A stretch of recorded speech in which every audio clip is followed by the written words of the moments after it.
So I just wanted to do a quick video about some good introductory RPGs. So if you're thinking about getting into the hobby, or if you have friends who have expressed interest and you want to try something out, I know there's a lot of these videos out there, but maybe I'm going to hit on a couple of games that you haven't heard of. I'm obviously going to hit on a couple that you have. So starting out, I got to thinking that maybe if you have a regular game night, if you play board games with friends, that sort of thing, but you have thought about branching out into some other types of games other than just traditional board games and some of the more modern, like the German games and all of that sort of thing, then there are a few options out there. And I was thinking that one that you might try is a relatively new game. It's the Labyrinth the Adventure game. This is everything you need in one book. It's by, if you've watched any of the Questing Beast videos on YouTube, Ben Milton. It's by Ben Milton and Jack Caesar. Hopefully. Sorry if I messed your name up. But this obviously is based on the film, the classic Jim Henson film. But it's like a puzzle game. It is like an RPG, but it's maybe a little bit more like a reminiscent of a board game, even though it doesn't have a board. So it's sort of like almost a step in between the two. I'm not a huge fan of this, but it is handy if you don't have a lot of dice. It actually comes with the dice in this little cutout. I don't love the cutout in the book. It's just a thing that's not something I love. But the art in the book is fantastic. It's basically set up so that you move through parts of the labyrinth and you roll and kind of randomly find your next, your next room, your next trap or puzzle or what have you, and then you have to come together and figure out how to solve that to move on to try to get to the Goblin King or whatever your particular thing is. But it seems like a ton of fun. I have not had a chance to play this yet. I would like to. I gave it a quick read through, read through the rules. They seem fine. Read through some of the example puzzles, and they seem interesting. Get your head really working. So far that I have found, the only thing that I personally would probably like to have in addition to just the book when running it is a chess set. There is one of the puzzles in there that you can run into that deals with playing chess or deals with a chess thing. And it doesn't require that you have a chess set, but I think that having a chess set would be a nice addition if you were sitting around a table. I get the feeling that this would also be a ton of fun at like conventions, because I feel like the time that it would take would be about right for convention games. Again, haven't tried it out myself, but it seems pretty good, and I think if you have friends who have thought about tabletop RPGs, maybe they like the film, it would be an interesting branch, an interesting try for the hobby. Kind of along the similar lines, because it's also based off a classic 80s fantasy film that is beloved, would be the Princess Bride role-playing game. This is a role-playing game. This is straight up. This is not kind of a bridge thing. This is just a traditional role-playing game, but it has a very easy game mechanic, which is nice. It seems relatively simple to learn and to play, and it also features it features some nice images. Mostly it's photos from the movie, which that's nice. It has a nice official feel. It's this lovely glossy paper. I would argue it's a touch expensive for what you get, but I do think that it is. I'm not going to say it's not worth it. It's just maybe a little more than I would have thought the book was. I don't remember what it retails for, but I do remember having a bit of sticker shock when I went to pick it up. That said, I think it could be a ton of fun. I think you could have a lot of fun with this game. I think people in the right mindset would really get into it, and I think it might be a good game to introduce people into the hobby who, again, are maybe on the sidelines. They're they don't want to play D&D. They don't want to go fight goblins and do all of that sort of thing. But maybe they really like The Princess Bride and they would like to capture a little bit of the essence of that fun. And I think this game reaches for that, and it seems like it would catch it. So check out Princess Bride. I think it's definitely worth checking out. It's another one that is borderline on being a role-playing game. It has aspects of a role-playing game, but it has aspects of other types of gaming as well. And that is Microscope. Microscope, so Ben Robbins is kind of known, I guess, in the internet circles. I didn't know him. I found out from Matt Colville. But, he named, if he didn't pioneer it, he certainly named the West Marches style of tabletop RPGs, which is a way of running games with large numbers of people who don't all game at the same time. And Matt Colville has a couple of good videos on it. It's worth checking out. But this game is a really interesting way of looking at large-scale stories, histories, essentially. With it, you take... you come up as a table, you come up with an idea, a history. You might say, I'll use real world examples. So you might say the Roman Empire.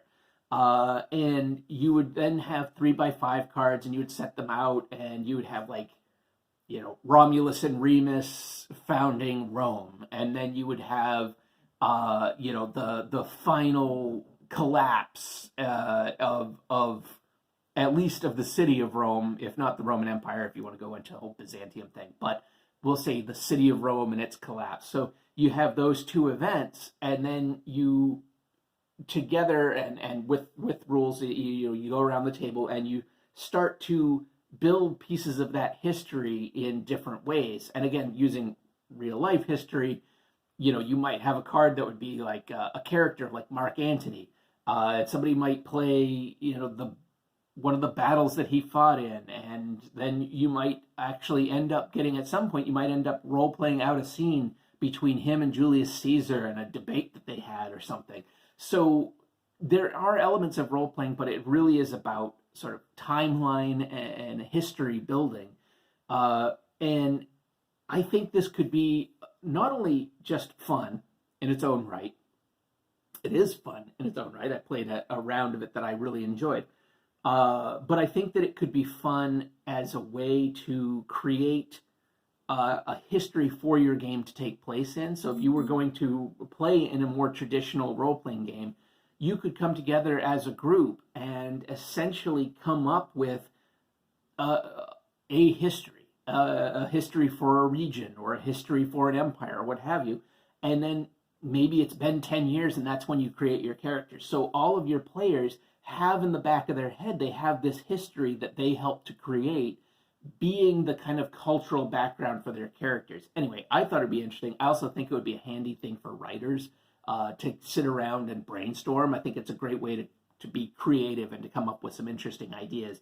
And by having different people take part in it, sometimes it branches off in ways you just would not expect. And that is a great way to create things. Other people have different ideas, and when those ideas mix together, some real magic can happen. So that's Microscope. I'd definitely check that out. Another really interesting game is Alex White. It's Cool and Lonely Courage. And this is a game that's all about it's as it says in the title, Women of the SOE. So it is all about in World War II.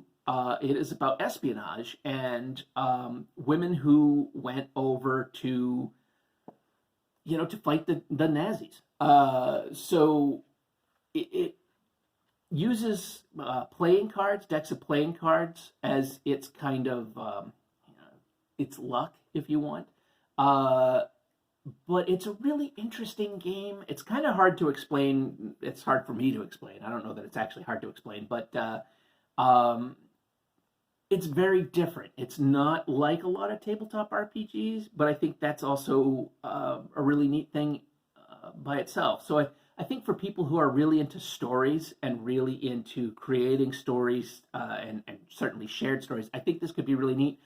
It also seems to have a mechanic that I think would play really well as a solo RPG. Like if you are If you're sitting at home by yourself one night and you're really interested in it, I think that this could be a really interesting game for doing solo gaming. So, A Cool and Lonely Courage, definitely worth checking out. I don't know if it's still available in print. Pretty sure that the PDF is available on drive-thru. It was the last time I looked, but I would check that out. So getting a little further away from that, we go to this one, Tales from the Loop. Now, this had an Amazon series, came out last year, I think it was last year. And so some people know it from that. But this is a role-playing game based on Simon Stalenhag's artwork. If I butchered his name, also apologies. You wouldn't think that a game based on some artwork would be as good as this is, but it is really good. So it turns out that, and I'm going to mess this up, but Free League, I'll just use the English translation. Free League, the gaming company, puts out some really excellent product, and Modifius is distributing it. So this has, as you would expect on a game based on someone's art, ooh, look, hey, some character sheets from when I actually got a chance to run the game. Based on somebody's art, it has beautiful artwork inside of it, but it also has really excellent design. It just looks nice. It has a great vibe to it. Now, the obvious thing that people will think of is Stranger Things, because this is also a kind of a nostalgic, and I mean that in a true term, because it's a bittersweet sort of look back on the 80s, but it's an 80s that never was. It's an alternate past. It's, you have like steampunk where you have the 1890s that never were, or now you have cyberpunk, which really has become a retro future. So it's sort of the like Cyberpunk 2020, I think of as the 2020 that didn't happen. It's the timeline skewed sometime in the 80s and it became a different universe. Well, this is the timeline skewed in, I think it was the early 60s, and it's a different 1980s than what you grew up in, but it's very recognizable. And so I think it taps into the vibe of a lot of 80s movies, but it has its own thing going on too. It has an excellent and easy to use system. The game mechanics are very easy to use. I think that the game explains it very well. The game mechanics themselves, I think, really play into the types of stories you're going to tell. The stories that are in here are really interesting. The supplements that have been put out have been very cool. The default setting is sort of meant to be Sweden.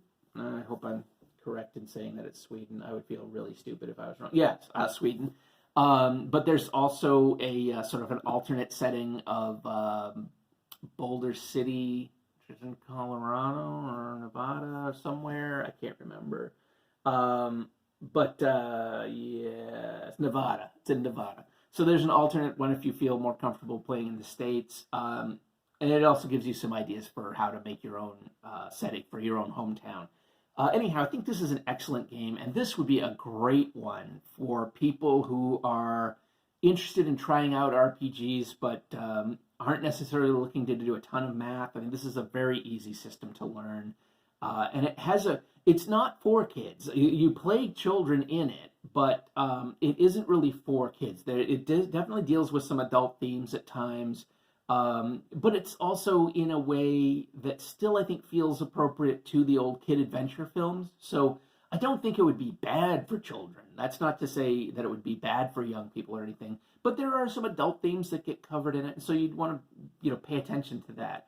But again, very, very, very good game. I have not checked out Things from the Flood, which is the sort of 90s update of this, which apparently is a little darker in that you play older teens and things can get much worse, and I think things have gotten much worse. And for example, in this game, your characters cannot die. They can have a hard time, but they cannot die. But I believe in Things from the Flood, they can. It can get real dark. So, but I haven't tried that yet. So for something a little goofier and maybe a little bit more like Dungeons and Dragons, but I think a little more fun and a little more weird and a little more wild, there's Dungeon Crawl Classics, or DCC. Now, this game is not rules light. It is not necessarily super easy, but it's also not crazy complex, and they do have this quick start rules. Now, every year for free RPG day, at least I think it's every year, they've done a free giveaway of a quick start rule set, which basically allows you to play the level 0 and level 1. And it usually has at least one, if not two, adventures in it. It almost always, as far as I know, has this adventure, Portal Under the Stars, which is, I think, a great starting adventure. I think it's really good.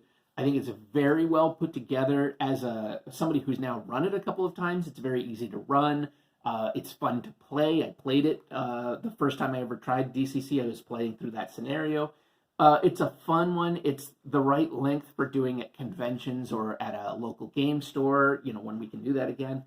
So I think that DCC is a fun, wacky one. If you're not necessarily into D&D, but you kind of like that, you're interested in trying out that kind of wacky 70s bizarro fantasy with maybe a little sci-fi thrown in. I always think of the movie Wizards, the Ralph Bakshi film. DCC is a lot of fun. Not normally my kind of game, but, I think you can sit around the table and have a lot of laughs. So one that I'm going to talk about, even though maybe I shouldn't, is Prince Valiant by Greg Stafford. And if you've been in role-playing games for any amount of time, you've heard of Greg Stafford. He recently passed a couple of years back, but his name is attached to like almost every quality, popular, excellent game from when he was alive. His name shows up on it. He was involved in everything, all kinds of really interesting game mechanics and interesting worlds, and he was everything I can tell is he was just a heck of a designer. From what I understand, he was a heck of a guy, but I definitely never met him, never went to game conventions while he was alive. So Prince Valiant, though, why I say maybe I shouldn't mention it is that it is, as far as I know, currently unavailable. And my hope is that at some point it will be available again. Perhaps if things go well, maybe Chaosium would get their hands on it. I don't know. I know there's always been rights issues with it. The estate of Hal Foster, I think, is involved. I don't understand all of that legalese. Pardon me. But this game, I read through this, and it's so evocative of the comic strips, but also of like the comic strips are about the Arthurian stories. It has this like wonderful, strange no time of like the Hollywood version and the Sunday morning cartoon strip version, obviously, of that kind of medieval fantasy. Even though it's the Middle Ages, it's like whatever cool part from whatever element of the Middle Ages. You need Muslim invaders, sure. You need Renaissance era people, okay. You need knights in full armor, or peasants or Vikings. It doesn't matter what decade or century they actually existed in, or that they actually came to England. It doesn't matter. It's in here. Throw it in there. Whatever. There's a little bit of like magic and mysticism, but this game just seems like a ton of fun. The system is super easy. It involves like coin flips and stuff, and so if you can track it down, I would recommend it. There's apparently a book of adventures, which I cannot track down, and I really, really want. This is a game that I want to try out quite a bit. I have never played Pendragon, but I feel like this would be a great game to play to get everybody excited, and then maybe bring out the Pendragon campaign at some point. But anyhow, Prince Valiant, if you can find it, or if somebody gets the rights and publishes it again, this one's one to check out for sure. And I think it would be a good beginner game. It is fairly easy. It's evocative. It doesn't It doesn't get in your way too much. I mean, look, it's really thin. It's like thinner than my finger. It's not a daunting book at all. So I think that would be a lot of fun for people to try. Now, I'll save my favorite for last. My favorite intro game. It's the game that got me into tabletop role-playing way back in the days, basic role-playing. Now, I didn't get into it in this version. I got into it as Worlds of Wonder back sometime in the 80s. But you can get this, I believe, as a free download on Chaosium's website, or a relatively inexpensive print version, not necessarily the best quality, but it's fairly inexpensive print version that you can find online. basic role playing is my favorite. It's my go-to system. It's my second favorite now. But for a long time, it's my favorite, and it's still my go-to. It's my go-to system for teaching people how to play RPGs. It's I think an excellent. I think it's intuitive. It uses percentiles. It's very easy. Everybody knows 1 to 100. If you have an 85% in something, that's real good. You have an 85% chance of success. If you have a 10%, that's not so good. You only have a 10% chance of success. That's it. There's a little bit more to it, but that's the basic idea. It's skill-based, not level-based, so it's all about you get better if you use something. So if you have a gun skill, but you never fire a gun in your entire game, you're never going to get any better at it. But if you have a climbing skill and you climb walls and trees and everything you can, chances are you're going to get pretty darn good at climbing after a while. And that's all it is. You don't go up in things that you don't use. So basic role-playing, and specifically, I am a huge proponent of Call of Cthulhu. Now, Call of Cthulhu has recently, a few years ago, come out with its 7th edition. 7th edition is not quite the same as basic role-playing, but basically it is. It's not that different either. The 7th edition is the first time they ever did a real major rules change, and it wasn't that major. It's mostly just keeping everything percentages. There's a few other little alterations, but it's not a huge change. But Call of Cthulhu is great. It's horror. It's based on Lovecraft's and other folks' cosmic horror. Everybody understands horror. It's great for one-shots. One-shots are a great way to introduce people because you don't have to do a ton of investment. And they've put out this starter set, which is excellent. It's a fantastic thing. You for a pretty low price, I think it's like $25. Yeah, so $24.99. You get a solo adventure that teaches you how to build a character and teaches you some of the rules of the game. It's kind of like a choose your own adventure, but it's also an instruction book in a sense that teaches you how the game works. So if you're interested in trying this game out, you buy this box, you go through this solo adventure, and while you're doing that, you learn how the game works so that when you have some friends, you can then try to run the game. And then it has these rules here. Cool. The rules are not super complicated. Now, there's more to it, and you can get the big hardcover books, and there's definitely a lot that you can add to it. But the basics of this game are not very difficult. They're not. And then you also have this book, Paper Chase and Other Adventures. These are apparently some reworked classic adventures. I had never actually played through any of these previously.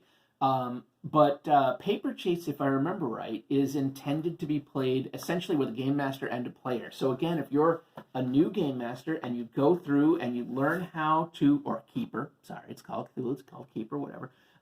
You go through Alone in the Dark, you learn Alone Against the Flames, you learn how the game mechanics work. You get Paper Chase and you sit down with one of your friends and you run them through this adventure as a solo game. Maybe you even have them go through Alone Against the Flames also. You hand this book off to them, they learn how to play it, then they run through Paper Chase. And then you have another scenario in here. You can try Edge of Darkness, which I actually did play sort of. I joined a group in a second session, and they were wrapping up Edge of Darkness. So I played the end of Edge of Darkness. And then there's also Dead Man's Stomp. And I've never played Dead Man's Stomp at all, but it seems like an interesting one. Oh, the art. This is so cool. So anyhow, that's this game. Then, of course, it also, because it's Call of Cthulhu, they're big on handouts. So there's some handout sheets that you can photocopy and have some handouts for your players. There's character sheets. There's the stuff that you need. There's some pre-generated characters in there, so you don't have to go through that process if you don't want to. This is a very inexpensive starter set, and you have, just in this, if you just stuck with this, you have weeks of gameplay.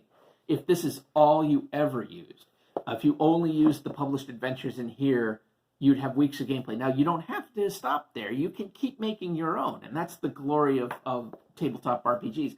I played tabletop RPGs for a long time before I ever actually ran a pre-written scenario. There's nothing wrong with running pre-written scenarios, but you don't have to do it. It's not a necessary part of it. You can run things, create them yourself. So hopefully those are some interesting games for you to check out if you're trying to get into the hobby, or if you're trying to get some friends into the hobby. There might be something there that they would be interested in. And obviously, I would love to hear your recommendations. There's so many games. This is in no way comprehensive. I haven't even gotten into all of the various games that have put out nice quick start rules. There's plenty of those out there, many of them available free on the various websites of the companies. So there's a lot of options out there. I do believe that not every game is for everyone, but there is a game for everyone. And I hope that you are able to find that. So take care, everybody.